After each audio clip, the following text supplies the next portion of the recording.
But according to U.S. Ambassador to Israel, David Friedman, Soros has done more to vilify the state of Israel and to fund anti-Israel propaganda and machines than almost any other person on the face of the earth. So here's a Jew who can't stand Israel and is doing everything he can to undermine it.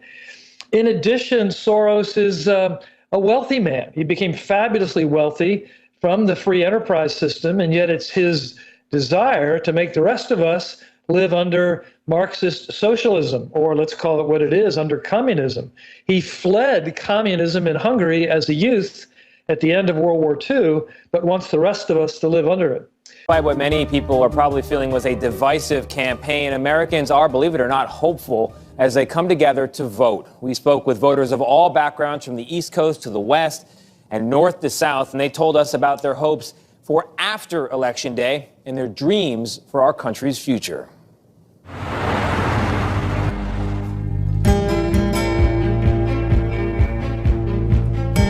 My hopes are that the country will calm down.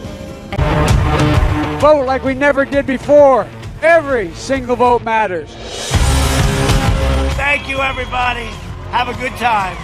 Get out and vote. I feel like 2020 has been very challenging and difficult for many of us. But on Election Day, we all get to come together and collectively show our power.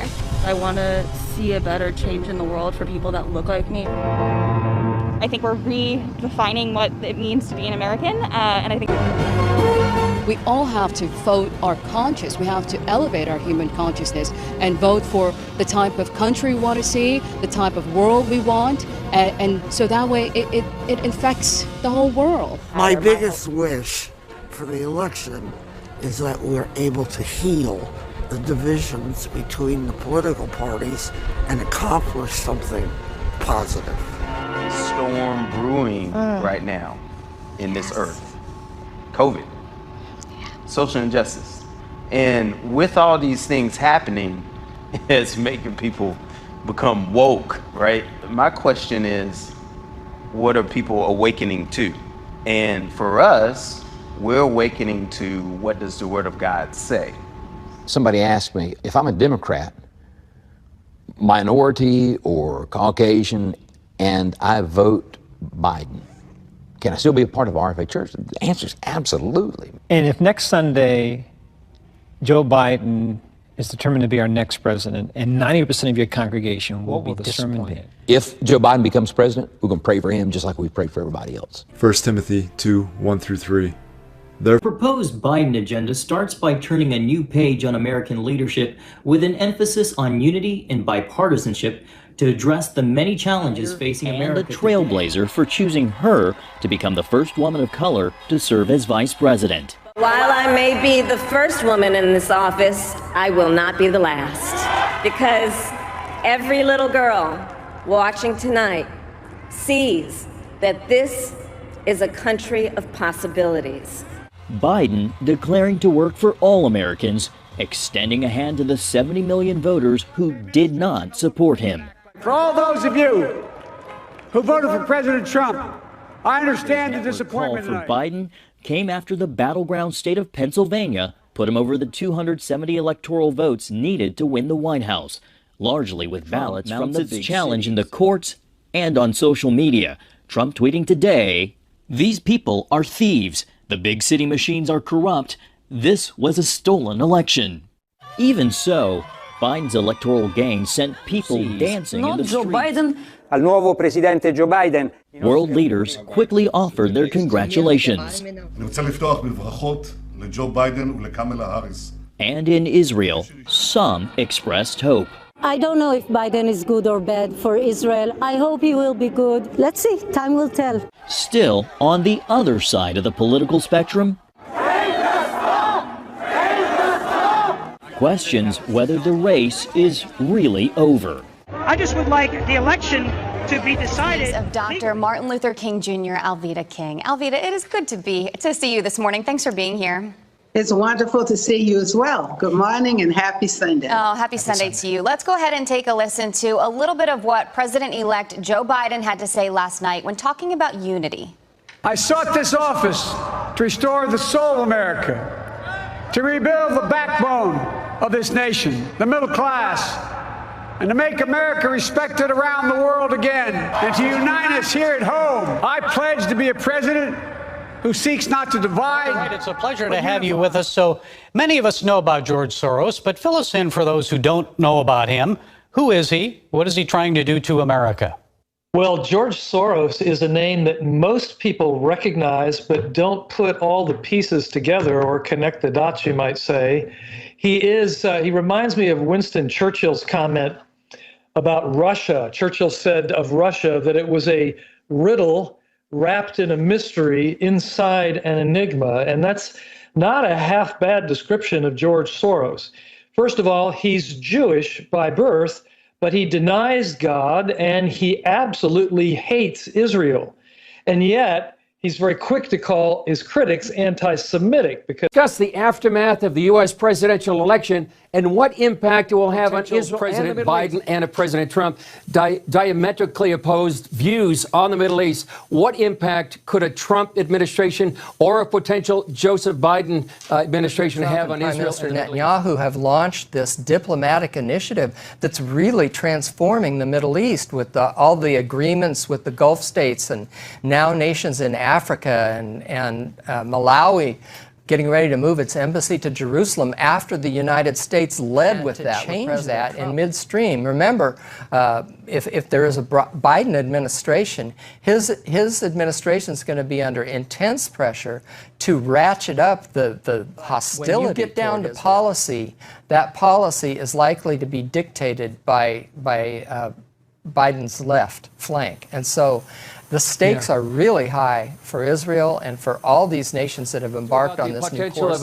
an Iranian nuclear deal being renewed by a Biden administration. Well, that's another huge one because Biden has promised it more than once that that's what they will do. They will re-enter and resubmit to that promises to bring it back, which means the rise of globalism, the rise of return to Palestinian talks. I mean, I think you would have all of that in a Biden administration. So once again, the contrast we're all holding our collective breath to see who will win the White House. What's the atmosphere like over there? Well, George, everybody's holding their breath here as well. I mean, what's going to happen here, what's going to happen there for the presidential election, as you know, is going to have a profound impact not only on Israel, but the entire Middle East, much for that matter, the rest of the world. And I know the outcome right now is something they're waiting and watching. President Trump has had a profound impact on the Middle East thus far in the last 4 years that he has been in charge. Who do Israelis and the Middle East, for that matter, benefit more from, a Biden or a Trump administration? Well, George, it would be really depending on who you ask. If you ask the Palestinian Authority, they're going to say they're hoping actually for a Biden win because that will shift the attention away from the Abraham Accords back onto them, and that's exactly what they want. Take a look at Iran. They're going to likely hoping for a Biden win, too, because what they're going to get, it would be relief from sanctions and a renewal of the Iranian nuclear deal. This is an unbelievable time in the history of our country, and one of the things that I see out here in California are these unbelievably weird and strange, controlling lockdowns that are being placed on people of faith in particular. I mean, so much of what we value appears to be under attack. We can't meet in our churches, even though the case rate and the death rate in our county is less than 1/100th of 1%. It seems as though essential liberties like the ability to gather, the freedom of speech, and so many other things are being deemed non-essential, while other things are being called essential, like the ability to get together inside of a weed shop or a liquor store or a casino or an abortion clinic. So some friends of mine and I, Dinesh D'Souza, Charlie Kirk, Pastor Jack Hibbs, Sissy Graham Lynch, and others, created an event called Non-Essential. And we go in and question the standards of what's being imposed upon us. We pull back the mask of deception that we believe is coming over the nation and those who love liberty, and we offer solutions so that we can fight for those essential liberties that our forefathers fought for, that our Constitution lays out. We can vote. We have the privilege to vote, and we cannot sit this one out. There is way too much at stake. One of the other things that I'm seeing is that people of faith are waking up to the scary reality that socialism is knocking on our door. A new steel fence went up around the White House yesterday, and police are preparing for the possibility of unrest regardless of the election's outcome. Lead national correspondent David Begnaud is in Midtown with more on this story. David, good morning to you. People very, very nervous. The streets so eerie this morning. They are a little quiet but bustling as people are starting to get out to go to work and hopefully go to vote. Gail, take a look behind me. The famous Macy's flagship store is all boarded up with plywood, and we've noticed this morning more and more businesses, as we hear sirens in the background, have started to board up. They don't want a repeat of what we saw during the George Floyd protests, where peaceful protesters were in some cases overshadowed by looters looking to make trouble. Some businesses have hired private security. They've taken in the extra chairs and table for outdoor dining so that people can't use them as projectiles to break glass. New York City, and for that matter, the country. There was an independent report that found 5 states are especially at risk for civilian militia activity this week, including the state of Oregon. The governor says the National Guard is on standby. We stand here today urging all Oregonians to commit to non-violent expression. Well, this morning, the White House says Jared Kushner never spoke to the president about conceding. Several media outlets reported that Kushner, the president's senior advisor and son-in-law, had a conversation with the president and advised him how to accept the election loss. In a tweet, campaign spokesman Jason Miller denied that conversation ever happened. At least 3 U.S. supermarket chains are taking steps to prevent a resurgence of hoarding as cases of COVID-19 increase nationwide. Kroger, H-E-B, and Giant are limiting purchases of toilet paper, paper towels, disinfectant, and in some cases even hand soap. Research firm IRI reports about 19% of paper products and 16% of household cleaners were out of stock just last week. Of Affordable Care Act, it is in the hands of the Supreme Court. Tomorrow, the 9 justices, they will hear oral arguments in California versus Texas, a case to repeal the ACA, commonly known as Obamacare. This ongoing lawsuit challenges the ACA's individual mandate provision. The individual mandate requires most people maintain a minimum level of health insurance coverage or you pay a fine to the IRS. Republicans argue the law is unconstitutional in its current form, and the GOP also has yet to provide an alternative health care plan for Americans. Democrats say so many people depend on ACA for health coverage that it would really be disastrous to remove the program, especially during a pandemic. President Donald Trump has fired Secretary of Defense Mark Esper. The president announcing his decision on Twitter today.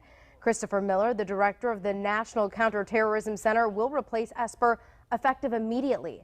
Several defense officials reportedly said Esper had a resignation letter prepared and that once the election was decided, he could be gone within days. The Senate confirmed Esper in July of last year, making him the president's second Senate-confirmed Secretary of Defense after James Mattis. Mayor de Blasio is giving an update on the coronavirus pandemic in New York City. Let's go to it now. Because not only do we have leaders who are going to move us forward, and in Joe Biden, I'm absolutely convinced, a leader who's going to get so much done to put this country back on its feet and heal this nation. That's who he is. That's the kind of person he is. And Kamala Harris is going to do so much by his side and has fundamentally changed this nation already by showing that leadership is for everyone. Everyone's talents will be honored and respected. This is an amazing turning point. But what it means for us here in New York City in particular is that we will have 3 things that we need desperately. We will now have clear national leadership in fighting the coronavirus with a clear message, a clear vision, a clear strategy that we can believe in. That's 1. 2, a vaccine we can trust. That's going to be crucial. A vaccine that when it is finally announced and distributed, people will believe it is the real thing and be ready to take it.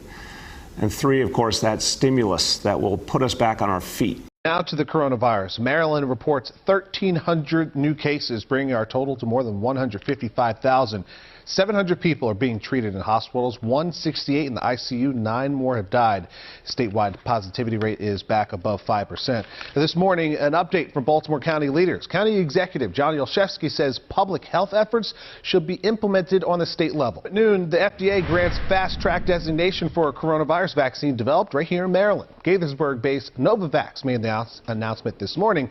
Its coronavirus vaccine is in the late phase of clinical development. Novavax expects to begin its pivotal phase 3 clinical trial in the U.S. and Mexico by the end of the month. Well, this all comes as there is new hope today in the fight against COVID-19. Nancy Chen tells us about Pfizer's vaccine that is looking very hopeful. Pfizer says early data shows its experimental vaccine is 90% effective. The FDA's bar for effectiveness is 50%, so Pfizer's shot could get emergency use authorization over the next several days. This is an RNA vaccine, so these are the instructions for the spike protein of COVID-19 that are injected in the arm, and then the human body makes the protein itself, and an immune response is made to it. A new coronavirus testing site is now open in Aurora. Testing at the sports park ended last Thursday, but the city opened a new site at the Aurora Center for Active Adults on Del Mar Circle. The site is free and open Mondays to Saturdays from 8 to 5. The city does ask that you pre-register. COVID-19 spreading at an unprecedented rate across Minnesota. The Department of Health reported another record day, nearly 6,000 new cases. They also reported 31 deaths. Hospitalizations have also hit record levels. The governor and other health leaders are urging Minnesotans to practice social distancing. Denver Nuggets head coach Michael Malone recorded a video asking everyone to follow the updated COVID protocols. We have a link to the full video in our online article. A health order went into effect Sunday, requiring people to be home by 10 p.m. in Denver. Absolutely. We've all been anticipating this and hoping for it. You know, Pfizer's been working in concert with a German company to create this vaccine that would be given as 2 doses 3 weeks apart. And they say that early data on almost 44,000 participants in a phase 3 clinical trial shows that the vaccine, again, could be more than 90% effective and without any evidence of serious safety concerns. That's right. It's very encouraging. And this is the timeline that we were hoping for. We were hoping that there would be a good vaccine candidate or candidates by the end of the year. And across the Commonwealth, 3,402 new cases of COVID-19. Just moments ago, Department of Health Secretary Rachel Levine spoke about the recent spike, saying we all have to do our part if we want things to get better. This is a sobering look at our current reality as COVID-19 continues to impact our state and our country. We all need to take steps to prevent the spread of this virus. And if we don't, we put ourselves, our families, and our communities and our health systems at risk. 2 members of the President-elect's COVID-19 Advisory Board have Chicago ties. Dr. Julie Morito is the commissioner of the Chicago Department of Public Health, and Dr. Ezekiel Manuel is an oncologist who works with the National Institutes of Health and served as White House advisor from 2009 to 2011. He's also the brother of former Mayor Rahm Emanuel. The latest on the coronavirus pandemic. Coronavirus cases have hit a milestone, more than 50 million positive cases worldwide since the pandemic began. While the U.S. has also hit a new high, nearly 600,000 cases have been reported in just a few days. But today, a ray of hope from the drug giant Pfizer in the final phase of its experimental vaccine. Pfizer says early data shows its experimental vaccine is 90% effective. One of the most mysterious things about COVID is its ability to turn a person's immune system against itself, calling what is called cytokine storm. The key to saving lives from that storm may be in a clinical trial launching at Washington University School of Medicine here in St. Louis. I spoke with the doctor in charge of it. Most people can recover from COVID, but others continue to fight the virus even after it has cleared the body. All 3 co-chairs of the Biden-Harris administration's new coronavirus advisory board have ties to Massachusetts. Dr. David Kessler graduated from Amherst College and Harvard Medical School. Former Surgeon General Dr. Vivek Murthy was part of the faculty at Harvard Medical School after graduating from Harvard and doing his residency at Brigham and Women's Hospital. Dr. Marcela Nunez-Smith also was a resident at the Brigham.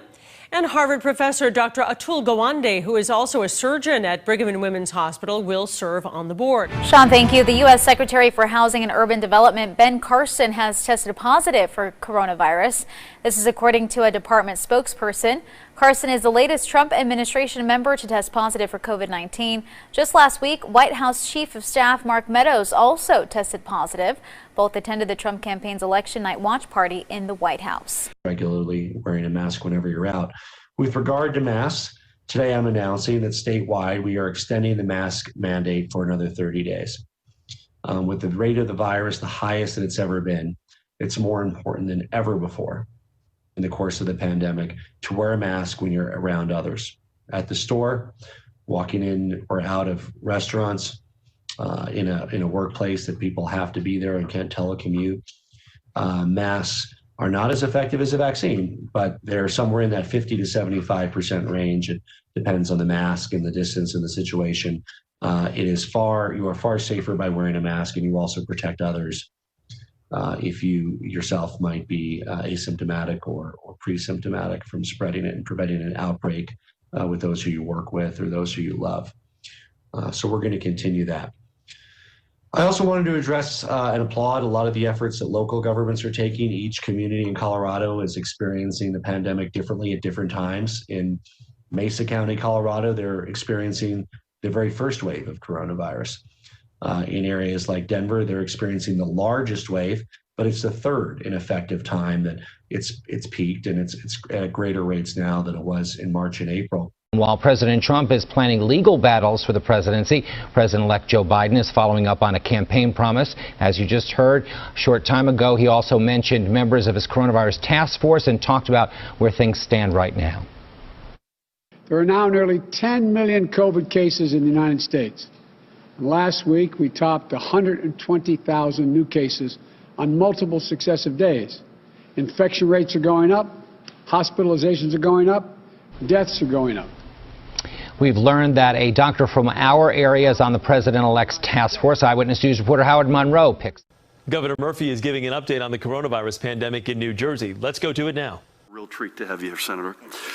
Suffice it to say, however, that we are both anxious to begin working with President-elect Biden on issues which are not only important to our nation as a whole, but to New Jersey specifically. First and foremost, we stand ready to work with the President-elect on matters directly related to the ongoing pandemic, whether that be in broad-based mitigation efforts or further federal coronavirus relief, especially direct assistance to states and a resumption of the extended unemployment benefits for our residents. I'm heartened by the President-elect's decision to make his first official announcement the creation of his coronavirus task force. We must restore a central focus on science and medicine as we fight this pandemic.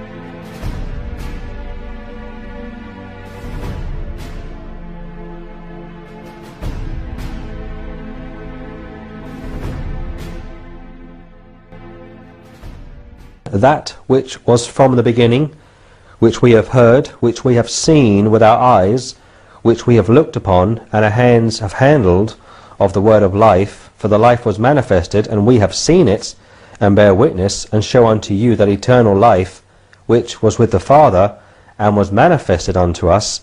That which we have seen and heard declare we unto you, that ye also may have fellowship with us. And truly our fellowship is with the Father, and with his Son, Jesus Christ.